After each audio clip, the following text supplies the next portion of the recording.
Hello everybody and welcome back. I am joined here today by Lisa Kirk of Something Pretty. I've followed Lisa's blog, Something Pretty, for, I don't even know how long now, a couple years now.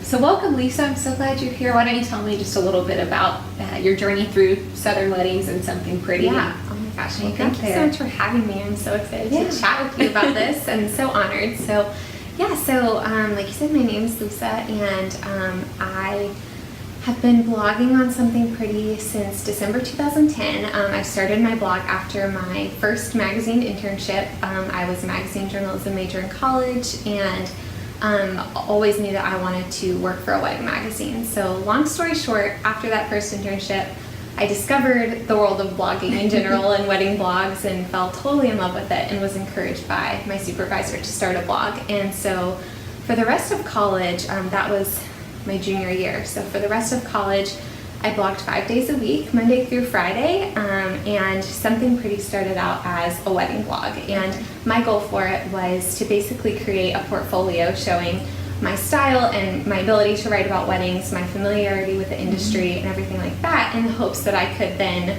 at the end of college, show my blog to a potential employer and say like, hey, like I know I'm saying I know about weddings, like here's the proof. And more or less that's kind of what ended up happening. I was very lucky to be in the right place at the right time, to reach out to Southern Weddings magazine, which was my absolute dream job. I was kind of pursuing them all through college. They, once I joined their team, they joked that I was in their top 5 super fans because of how often I commented. It's a high compliment. But it worked. They knew who I was before I reached out to them, and they had some familiarity with me and my blog, and so I think that really is what kind of put me over the edge with being the right person for the job.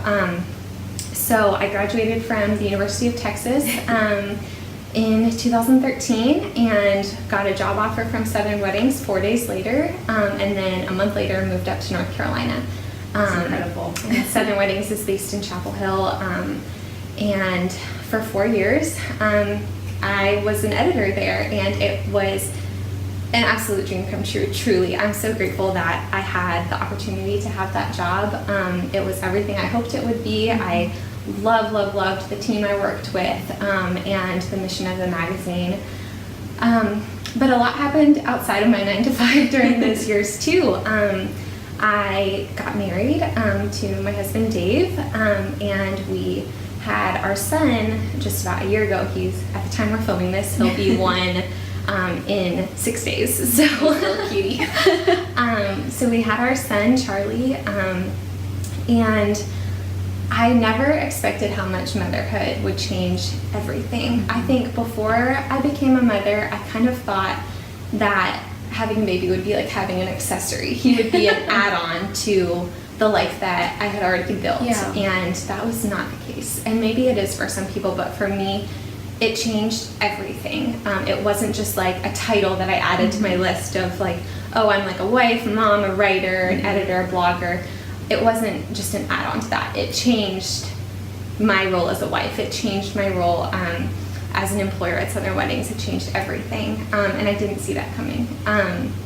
But I went through my maternity leave, and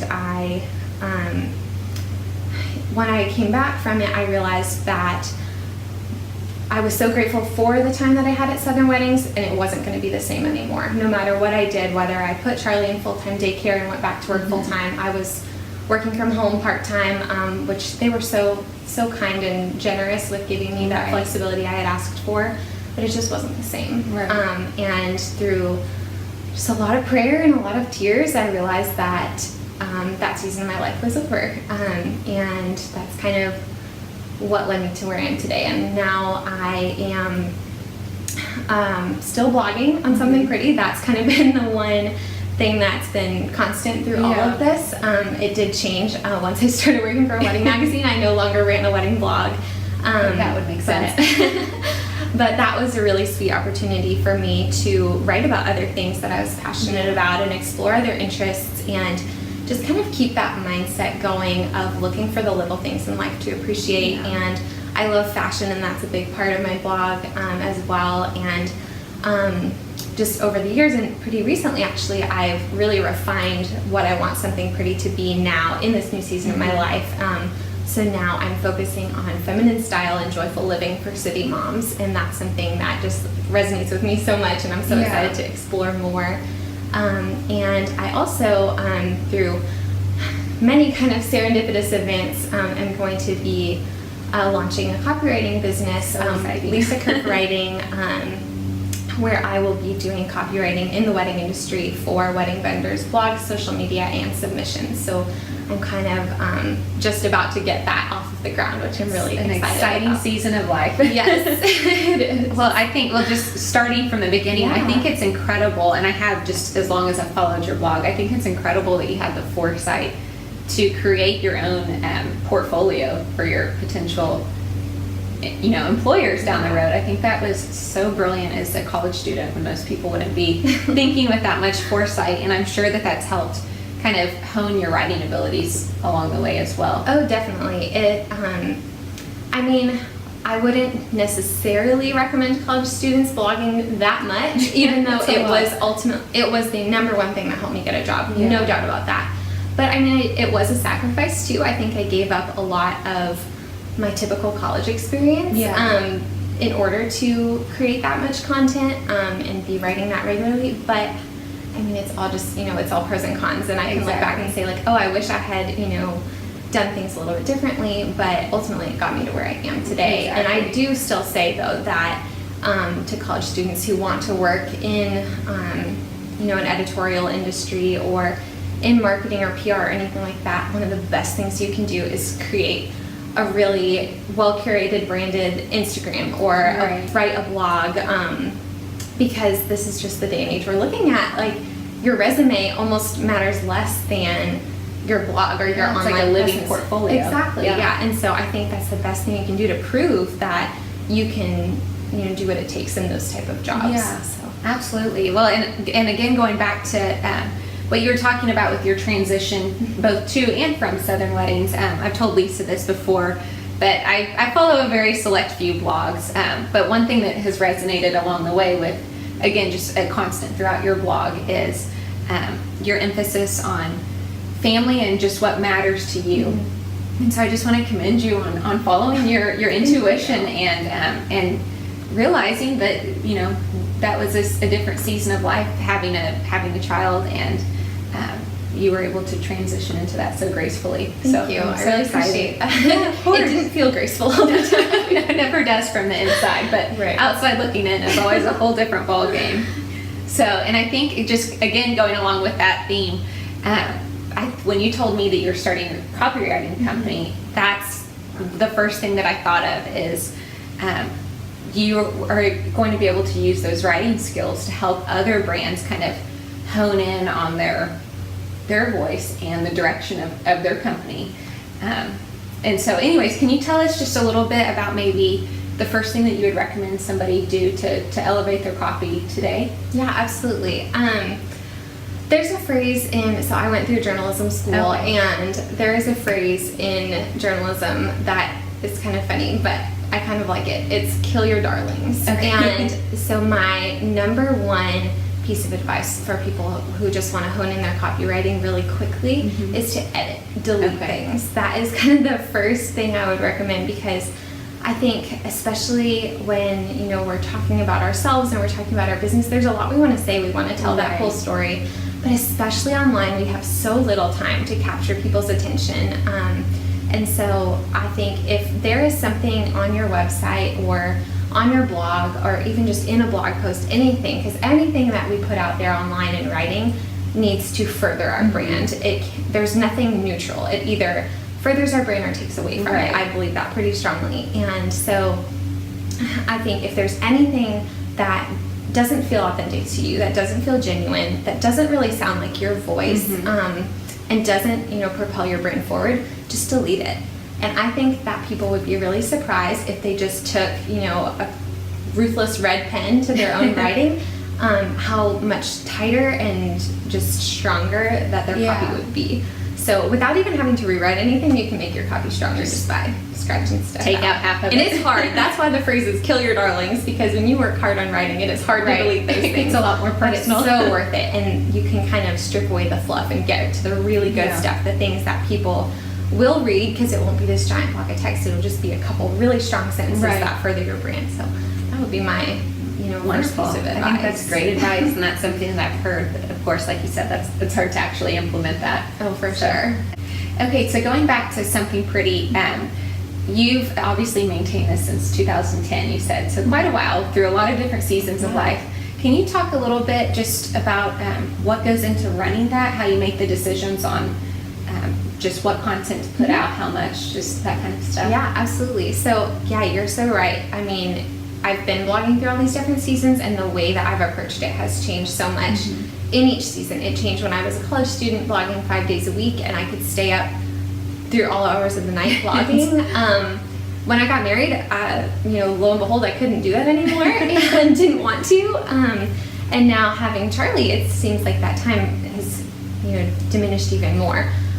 So I would say the biggest shift for me happened when I got married, and I did not want to, and Dave did not want me to be spending every single night on my computer. So the decision that we kind of came to that we were both really comfortable with was I started blogging. Well, I had already cut down the number of days I was blogging. I was blogging 2 days a week, but it was just kind of random whenever I had an idea that week, and I would sit down and write it. But I realized that what was happening then was I would sit down with Dave to watch a TV show or whatever, and I'd pull out my computer and he'd be like, wait, you're going to be doing that? Like, we're going to hang out. And what we kind of established was that I would post new things on Tuesdays and Thursdays. Okay. So that meant that on Monday night and on Wednesday night, I would do some blogging, whether that was, just scheduling my post, or if I'd have to sit down and actually write it. I would have those days where he had that expectation that I would do some blogging on those nights in order to get ready for the posts the next day. So that was really big for us, just kind of managing those expectations, and and now it works out beautifully, because those are the days that he'll watch Game of Thrones or he'll watch Monday Night Football or whatever the case may be. So that was kind of the first big change, and then once Charlie was born, it became really important for me to blog as far in advance as possible. That makes sense. So yeah, I would. Sorry. No, you're fine. Don't worry about it. You're doing spectacular. I promise you. Okay, I'll start that sentence. Okay. So once I had Charlie, it became really important to work as far in advance as I possibly could. And so I started planning my posts out a lot farther in advance, because it wasn't guaranteed that I would have that Monday or that Wednesday night to sit down and get some work done. Your babies don't care about your batch scheduling. He really didn't respect my batch scheduling very much. So yeah, especially when he was young, I did a lot of work during my maternity leave when he was still sleeping a lot. Then he stopped sleeping, and now I just work as far in advance as I possibly can. So, just yesterday, I was working on some things that aren't going to be posted for another 6 weeks, and so sometimes, obviously it's not always realistic to do things that far in advance, because I do still want my content to be very timely and authentic to where I am, in that moment when the post is going up. But when I can, I'll post as far, I'll work on things as far in advance as possible, even if it's that just means snapping the photos far in advance and then writing the post a little closer to when I'm in that moment. Or things like that. Yeah, so, kind of build some grace into your schedule, or your calendar, I guess you can say. Just you're always prepared. I had no choice. I had to, if I wanted to keep up the blogging pace that I had, which I did, because it's really important to me, and it's really, Dave calls it my passion project, and it definitely is. So it was important to me to keep it up, and I love just connecting with my readers and publishing content that they really enjoy reading. So it was definitely important for me to keep it up, and we just had to adjust and make it work for the new season of our family. And I think it's just going to keep changing down the line as we have more kids, or kids start school and whatnot. I am trying to just give myself that grace to be flexible and to reevaluate and readjust that schedule depending on what our life looks like. Well, I think that balancing the blog so well with your family and your family's needs and concerns as well, and just being cognizant of that really probably helps you refine the why behind behind your blog. It makes you kind of cut out the fluff, or I guess like you were saying, yeah, kill your darling in a content creation type of way. Yeah, definitely. I feel like I have to be a lot, if I'm going to spend that time on it, that might be, you know, time a little bit away from Dave or a little bit away from Charlie. Like, it just has to be so worth it. And so I do feel like it has been really inspiring, though, to kind of refine this direction that I'm going in, and just come up with content that, like, there's just no time or space in my schedule, I feel like, for posts I'm not really passionate about. Yeah. So I think that's been a good thing. Yeah, I think it's kind of funny how, you know, when you have less time, like, it can still, your work can be just as good or better. It can, and it can just accelerate you to that good point. Exactly. I think. Exactly. That's my hope, at least. Yes, absolutely. Okay, so moving on to your copywriting business that you'll be launching by the date that this is aired. Can you tell us just a little bit about how we can develop a voice online that is wholly us and really reflects our brand? Yeah, definitely. So I think that the thing that people struggle with the most in copywriting, if writing is not something they're super comfortable with, is that you look at other businesses and you end up, even subconsciously, kind of sounding a lot like everybody else. I think there's definitely like a, you know, how wedding photographers think they should feel, or how, you know, a florist thinks that she should sound. And I think that just like you want your work to be very, like something that people can look at and know that it's yours. I'm talking specifically about the wedding industry, but I'm sure this could hopefully apply to other things too. But just like you want people to see your work and be like, oh, that's so-and-so's arrangement, or that's so-and-so's photo. I think that your copy can have that same effect. People can read, the goal is that people will read something that you wrote and they'll know that it's you, even without seeing, you know, that it is you. So I feel like that's like my main goal in my early stages of business. Exactly. So I think the best way that people can do that is just not trying to be somebody that they're not. Right. And hopefully, you know, your work will already reflect who you are, whether it's really like colorful, friendly, bubbly, or just kind of more romantic and ethereal and organic. Hopefully, you know, the voice that and your brand goes very well with your work. And so I think you can approach it in a very similar way.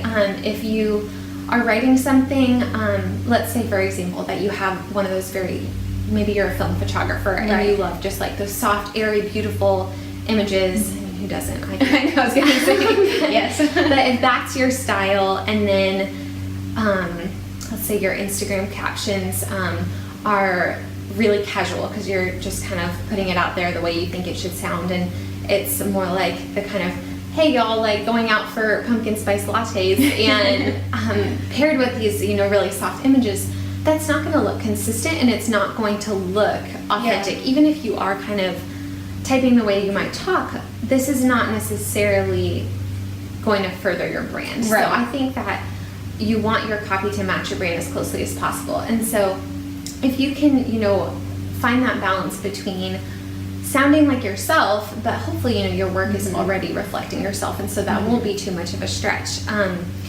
So speaking in a way that is very true to you and how you would speak to a client, for example, or someone that you really respected in the industry, and then matching that tone with the tone of your work, I think is the best way to kind of create this really, really cohesive brand. And I think that's what elevates brands more than anything, is this really thoughtful and cohesive experience where everything goes together, nothing seems out of place, and I think copywriting is definitely part of that. I think that that's the thread that weaves it all together, and it's funny. Of course, the best ideas are always the most simple ones, I feel like, but I never thought of it from that perspective of I guess choosing the tone of my brand and then writing to match that tone. But now that you're saying it, I'm like having little light bulb moments right now. That makes sense. Yeah, and one just kind of practical thing you can do that I think is really helpful is just creating a word bank for your brand.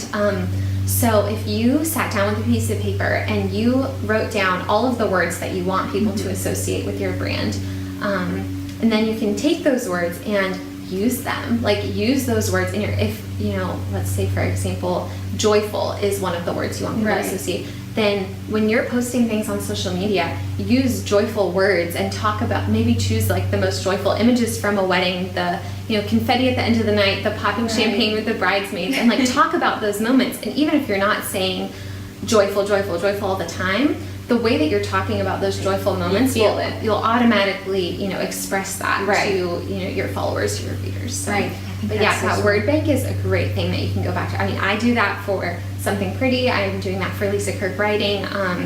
And yeah, it's something I'd recommend to anybody. Just having those little words you can go back to and be reminded of, like, this is my brand, this is what I'm trying to communicate. Right. Well, and I think that I love just that that's an actionable step that somebody can go home and do, like, this afternoon if they wanted to, just to kind of button up their writing. Yeah, write it down, put it on your bulletin board, put it on your desk, and have it handy. Refer to it all the time. Wonderful. Okay, so something that just as a business owner that I have struggled with or had to try to figure out myself is how to be a storyteller for my brand. And how to really convey my story, because I think each of us comes from such a unique background that we should be sharing our stories. But how would you, what advice would you give to somebody who's struggling like myself to share their story? Yeah, I feel like the way to share your story in the most kind of authentic way that feels like you is to kind of cut the fluff again and just get down to what you're really trying to communicate. And I think that, you know, that sounds like a big thing to think about, but I think deep down we all kind of know what we want to say and like what those pieces of our story are that really matter to us, because those are the things that fire us up and keep us going. And they can be kind of scary to put out there, especially as a business owner. But they're the things that will set you apart. I really believe that. I really believe that everybody has a story, and that your story is the most unique thing that you can bring to the table, both in business and just in life in general. Right. So I think, well, I'll take this from, like, you know, the perspective of writing a real wedding post. So for a wedding vendor who is struggling with not saying the same thing about every wedding, because when you think about it, all weddings are pretty much the same story. A couple looks beautiful and they're so happy together and they get married, and you might cry a little bit because it's so sweet and the weather is gorgeous, hopefully, and their families make beautiful toasts, and then, you know, they begin their marriage. That's generally how every wedding goes, right? More or less. And so when I was, you know, working at the magazine, and I would be churning out, you know, 3 or 4 real wedding posts a day, you know, they kind of all start to look the same a little bit sometimes. And I always had to challenge myself to be like, no, like, this is a unique story. Like, what is the unique thing that I can pull out about this and latch onto it? And that can be kind of my lead-in for my entire story. So maybe it was that they were getting married at the bride's family's farm, and that kind of tells me so much about, just like that one little detail tells me that they value their family, they value their legacy. They're creating another chapter in their family legacy by having their wedding at this place where they've already shared Thanksgivings, and they go for the summer and all of these different things. So kind of, and every story, every wedding, every, you know, business story has those pieces that you can latch onto that really, really make it unique. And those are the things to focus on. I always kind of tell people, when you're writing a wedding blog post, you're not writing an announcement for the newspaper. It doesn't have to be so-and-so and so-and-so were married on this day in this place. They had X number of bridesmaids. List of facts. Yeah, and the same thing for your business. You're not just announcing it and saying, like, this is me, this is my business, this is what I do. I really like coffee. You know, that's, I feel like kind of the similar thing. Like, we get into these, we get stuck in these patterns that we think we have to follow, and I don't think that's the case. So I think just diving down into what it is that makes your story so unique, and what makes your, like, what unique passions that you have and unique skills that you have, all of those things you can kind of draw from in order to figure out a really authentic way to tell your story, that will set it apart from all of the people who, you know, wedding photographer loves photography. Yeah, honey, you're a photographer. Like, I would hope so. But, like, I don't want to just hear that you love photography. I want to hear about how you inherited your grandfather's collection of vintage cameras when you were 12 years old and were so fascinated by them, like, and that inspired your love of photography. Like, tell me those things. Like, those are the things that people want to hear. Right. That Set you apart. Yeah, set you apart. Much more than just, taking the easy way out. Absolutely. Well, and I think also as somebody, again, a business owner, I feel like when I kind of get muddled in my coffee or spend too much time or too much fluff, I guess, Yeah.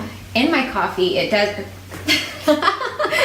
in my coffee. Okay, starting that part again, I feel like when I get kind of muddled in the fluff of my coffee, then it hinders my business, again, kind of from moving in that straight direction, which again kind of cuts out some of the white space in my life and my business. I feel like just getting down to the to a real example of it, I'll spend too much time trying to figure out how to phrase my my weekly email, and so it'll bleed into my family time at night, and my husband and I will be trying to hang out and again watch a show or something, and my laptop will be there.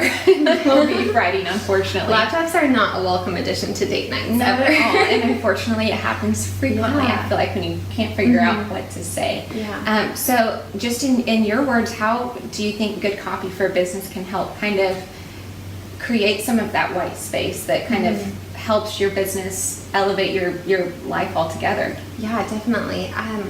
I think what it really comes down to is just having those tools in your toolbox so that not every time you open your computer, it's not just this blinking cursor staring at you that is not going to, type itself.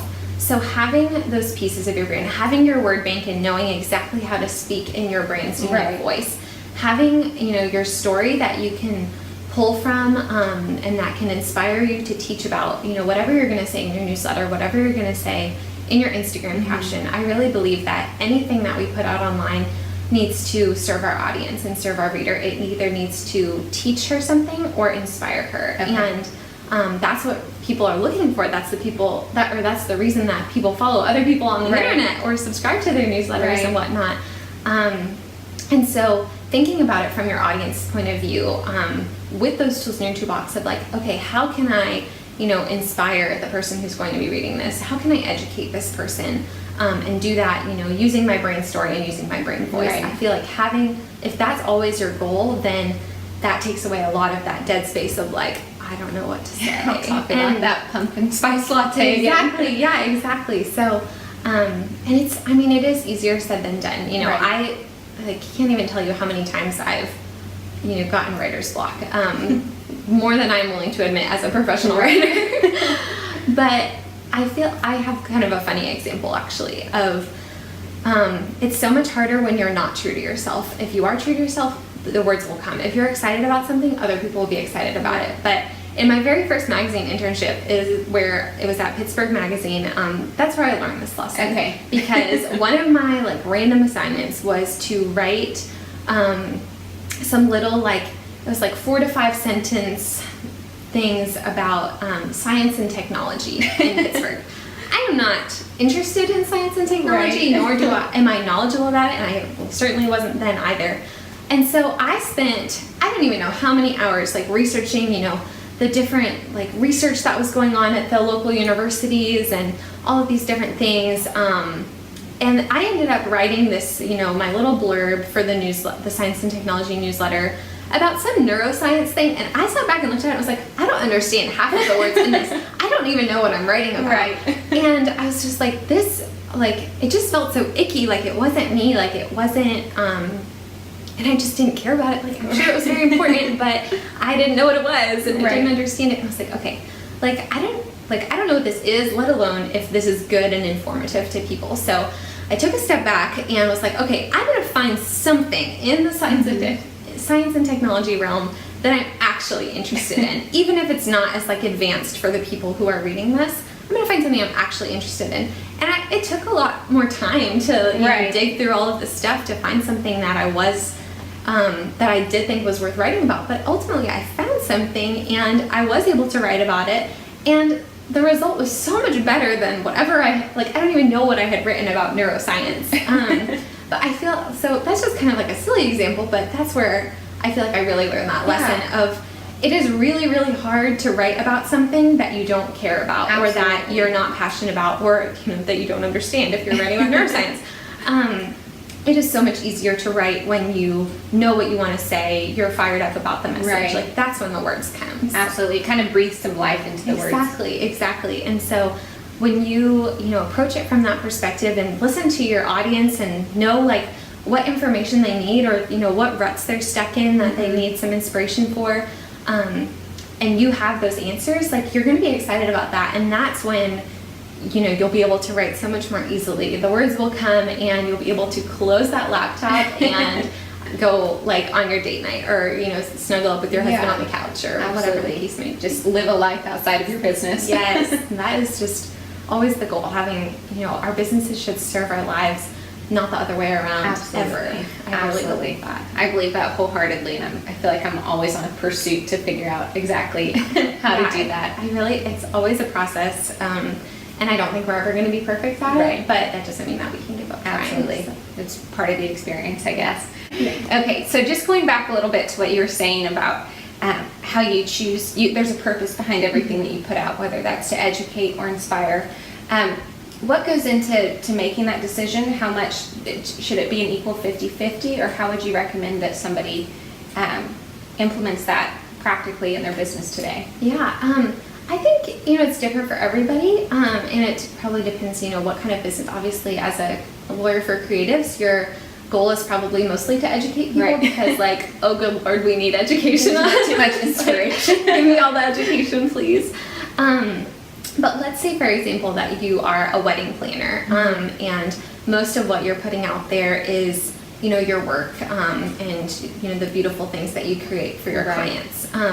A lot of that is going to be inspiring, and so I think you can approach that from the perspective of telling your couple's story, like showing how you infuse their story into the details of their wedding and things like that.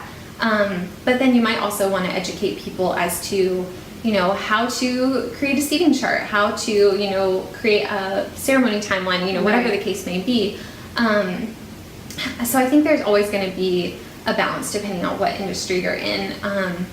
And I don't think there's, one right answer. I think that people can kind of figure out what works best for them and what their specific audience is looking to them for. I think listening to our audience is one of the best things that we can do in order to know what to put out there and what people are looking for. But yeah, I think, they go hand in hand, and you kind of just have to feel out what works for you. For me and Lisa Kirk Writing, I kind of split them up into my blog and my newsletter. So my blog is a lot more, and this is the Lisa Kirk Writing blog, not Something Pretty. That's like a whole other ballgame. But on the Lisa Kirk Writing blog, that is the vast majority is going to be education. So that is copywriting tips, social media tips, submission tips, things like that. And that's kind of the practical things that people can search for really easily. Whereas my newsletter, I'm publishing a monthly newsletter, and that is more, still a little bit educational, but more on the side of inspirational and encouragement for that season, that month ahead for the wedding industry, what that looks like, how to, take advantage of a slower season to kind of work on your blog and things like that, or how to keep on top of your social media when you're like in the midst of wedding season, and why that's worth it, and just encouraging them in that, and hopefully providing some inspiration there. So that's kind of how I split it up. But again, it's going to be different for everybody, and there's really not one right answer. Well, it's kind of nice to know there's not one right answer, and definitely, it's all just tailored to your specific business and audience. Yeah, and I think people shouldn't be afraid to experiment either. Right. Whether that's splitting things up between your blog and newsletter like I do, or kind of alternating your posts of what your goal is.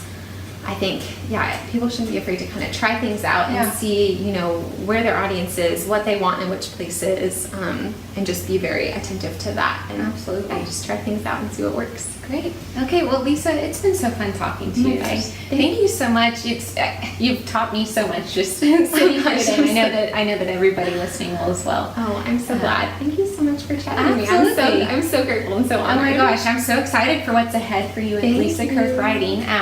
So where can people find you, both with your blog and with your new business? Yeah, so you can find Lisa Kirk Writing at lisakirkwriting.com, and Something Pretty at somethingprettyblog.com.